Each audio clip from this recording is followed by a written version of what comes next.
Hello everybody, I'm Saksha Singh and you are watching me on Education with Education. Now it's quiz time, so let's start with the question number first. And the question number first is what? Perimeter of the square whose each side is n centimeter. एक square है okay और इसका हम लोग को perimeter बताना है और जिसका साइड मान लीजिए लेट कर लेते हैं साइड जो है ए, ठीक है, side is equals to n centimetre. तो पेरीमीटर क्या होता है 4 इंटू साइड। तो देखिए पेरीमीटर जो होता है होल सर्कमफ्रेंस को ऐड करने वाला। तो देखिए ये रहा साइड 1 2 3 4 साइड, तो 4 इंटू साइड, ये सबसे सिंपलेस्ट फार्मूला हो गया, ठीक है। तो 4 इंटू और साइड कितना दिया हुआ n दिया हुआ है तो n, तो 4n सेंटीमीटर हो जाएगा। Okay, so answer B will be the correct one. Now next, which is our national bird, मतलब राष्ट्रीय पक्षी जो है हमारी कौन सी है। A sparrow, B crow, sparrow मतलब होता है गौरैया, क्रो मतलब कौवा, सी पीकॉक मतलब मोर, डी पैरट, पैरट मतलब तोता। So answer C will be the correct one. Peacock जो है वो हमारा नेशनल बर्ड है। ओके, और नेशनल एनिमल क्या है तो वो टाइगर हो जाएगा। Okay, now next, which one is not an intermediate direction. पहली बात तो ये कि मैं बताती हूँ इंटरमीडिएट डायरेक्शन होते क्या हैं। तो देखिए ये हो गया, इसको कार्डिनल डायरेक्शन बोलते हैं, ईस्ट वेस्ट नॉर्थ साउथ, ठीक है। और ये जो बीच के जो होते हैं नॉर्थ ईस्ट हो गया है, फिर नॉर्थ वेस्ट हो गया, फिर साउथ वेस्ट हो गया, फिर साउथ ईस्ट हो गया, ठीक है। तो ये जो है ये क्या है इंटरमीडिएट डायरेक्शन है। सो अब कौन सा इसमें से इंटरमीडिएट डायरेक्शन नहीं है इन चारों ऑप्शन में से, ये देखना है, ठीक है। तो देखिए ए वाला जो है वो तो इंटरमीडिएट डायरेक्शन है, बी सी भी है डी भी है, लेकिन ये वेस्ट जो है वो क्या है कार्डिनल डायरेक्शन है। So answer B will be the correct one. Now next, the sun moon and other object shining in the night sky are called, मतलब अंधेरी मतलब रात में जो स्काई में मतलब स्काई में चिमचिमाते हुए, जैसे कि सन हो गया, स्टार भी हो गया, फिर मून भी हो गया, और भी सारे ऑब्जेक्ट जैसे कि और भी स्टार्स हो गए। तो ये लोग को क्या कहते हैं together, they are called what. A meteors, B celestial bodies, C solar system and D none of the above. So answer B will be the correct one, celestial bodies. Okay, now next, Beera is a farmer, Beera जो है वो एक farmer है। His field has black soil and the climate is warm, वो जिस farm में मतलब खेती करता है वहाँ का जो सॉइल है वो ब्लैक सॉइल है, ठीक है। और जो क्लाइमेट है वहाँ का क्लाइमेटिक कंडीशन जो है वो वार्म है। Which fibre yielding plant should he grow in his field, कौन सा इसमें से जो फाइबर होगा वो अपने मतलब फील्ड में वो उगाएगा। तो देखिए पहली बात तो क्या इसमें सबसे मेन चीज़ क्या है, तो वो है black soil and climate is warm, warm condition और ब्लैक सॉइल जो है इसमें सबसे ज़्यादा इम्पॉर्टेंट है। कि ये बस इतना मतलब दिखाने की कोशिश किया है कि जो क्लाइमेटिक कंडीशन है वो और जो मतलब सॉइल की फर्टिलिटी आखिर में उसी के बेसिस पे होता है। सो हम देखिए तो वो किस फाइबर के लिए मतलब बेस्ट सूटेबल रहेगा, A jute, B cotton, C coconut, D wool.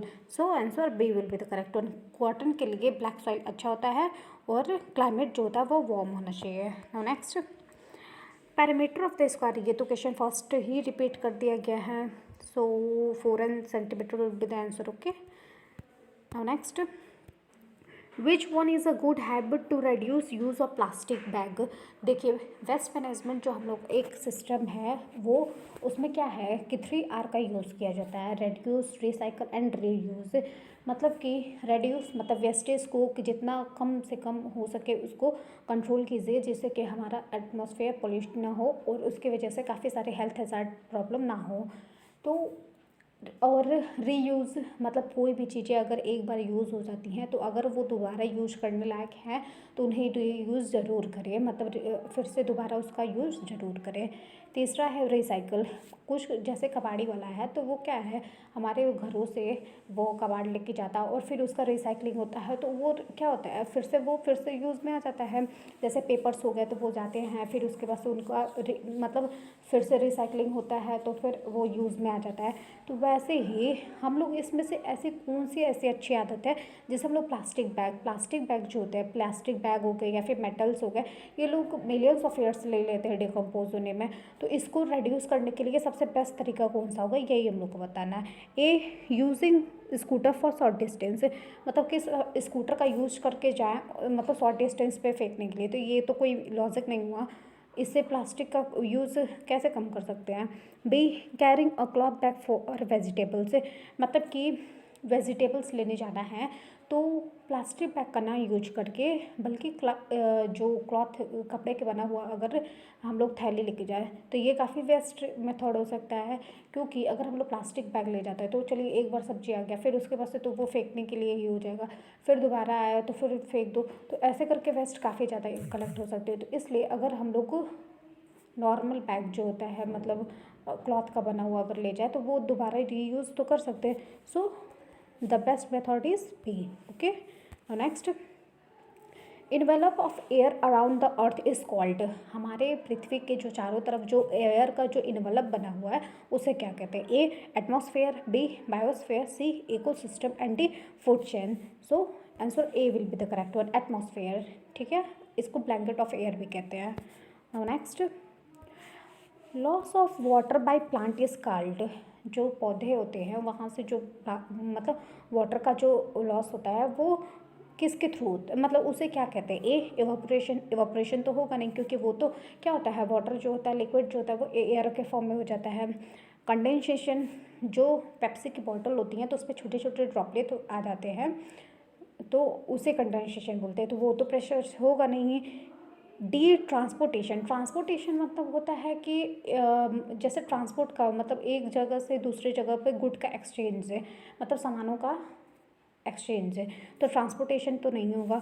So answer C will be the correct one. Transpiration, transpiration ऐसा है प्रोसेस जिसमें वाटर का मतलब लॉस ऑफ वाटर होता है प्लांट के द्वारा। Okay, now next, which celestial body is considered as the source of heat and light for the solar system, इसमें से कौन सा ऐसा celestial body जो है वो प्लैनेट मतलब सोलर सिस्टम में 9 प्लैनेट के लिए हीट एंड लाइट प्रोवाइड करता है। इसमें से कौन सा ऐसा celestial body है। ए प्लैनेट, तो प्लैनेट तो अपने खुद का तो उनके पास में हीट होता नहीं है, वो तो नॉन लिमिटलेस बॉडी है। तो और ये लोग किसके द्वारा पाते हैं। बी स्टार, सारे स्टार्स तो नहीं बट एक स्टार है उसे क्या कहते हैं, सन।